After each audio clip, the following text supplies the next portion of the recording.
Magandang araw po. Halika samahan niyo ako magluto ng tortang talong.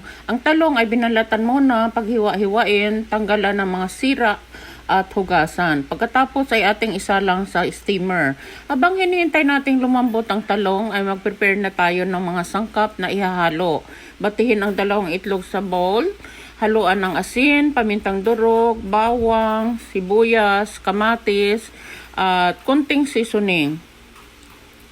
Lagyan din natin ito ng cornstarch para maging firm ang texture ng torta pag niluluto. Durugin ang steamed talong at ihalo sa ating inihandang mga sangkap.